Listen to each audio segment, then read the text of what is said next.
আসসালামু আলাইকুম। আপনি কি জানেন আমি না জেনেই আরেকজনকে পাপের দর দিচ্ছি প্রতিনিয়ত? খুবই সিম্পল বা খুবই সহজ হিসাব। আগে একটা কথা বলি, সূরা আল কাহাফের ৪৯ নম্বর আয়াতে আল্লাহ বলতেছেন যে, ওই দিনে মানুষ তার আমলনামা দেখে আফসোস করে বলবে, হায় আল্লাহ! হায় আল্লাহ! এটা কি? এটাতে ক্ষুদ্রতম জিনিসও বাদ দেওয়া হয়নি। ক্ষুদ্র থেকে ক্ষুদ্রতম জিনিসও বাদ দেওয়া হয়নি এই হিসাবের মধ্যে। তার মানে আপনি বুঝতেছেন, আপনি যে Facebook, আপনি যে YouTube, আপনি যে TikTok যাই বলেন, সোশ্যাল মিডিয়াতে যে Facebook মানে যে যাই করে যে জিনিসগুলো দেখতেছেন বা যে ভিডিওগুলো দেখতেছেন, যে পোস্টগুলো পড়তেছেন, এতে যে লাইক করতেছেন, কমেন্ট করতেছেন, এগুলো কি বাদ যাবে মনে হয়? অবশ্যই না।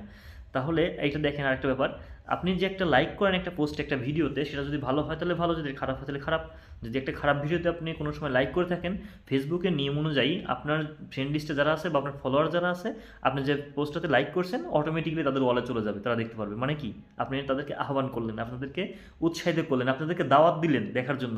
আপনি একটা ভিডিও দেখছেন, যদি আপনি সেটা ভিডিওটা দেখে দেখে যদি আপনার 10টা পাপ হয়, আর আপনার যদি 10জন ফ্রেন্ড এই ভিডিওটা আপনি লাইক করাতে বা কমেন্ট করাতে যদি আর 10টা ফ্রেন্ড দেখে, তাহলে 10টা ফ্রেন্ডও তো 10 করে পাপ হবে। তাহলে আপনি তো 10 পাইছেনই, আর ওই 10টা ফ্রেন্ডের 10 10 এ 100, ওই 100 আপনি পাবেন বোনাস। এটা হচ্ছে সূরা আন-নিসার 85 নম্বর আয়াত। আর এটা ব্যাখ্যা আছে, যদি ভালো করে দেখতে চান, আবু দাউদের 4609 নম্বর হাদিস, এটা একটু দেখে নেবেন। রাসূলুল্লাহ সাল্লাল্লাহু আলাইহি ওয়াসাল্লাম স্পষ্ট করে বলে দিচ্ছেন, যদি কেউ কারো আহ্বানের মাধ্যমে যদি বা কারো উৎসাহিত করার মাধ্যমে যদি কেউ কোনো ভালো কাজ করে থাকে, তাহলে তার সম্পূর্ণ পাপের ভাগ সেও পাবে। আর যদি কেউ উৎসাহিত করে থাকে ভালো কাজ করার জন্য বা ভালো কিছু করার জন্য, সেটার জন্য যে পুণ্যটা হবে, সে পুণ্যটাও সে পরিপূর্ণটাই পাবে। তাহলে এখন চিন্তা করে দেখেন যে আপনি যে একটা লাইক বা একটা কমেন্ট যে শেয়ার করেন, বা এটা কি বুঝে করেন বা না বুঝে করেন, তাহলে এটার হিসাব কিন্তু অবশ্যই আপনাকে দিতে হবে।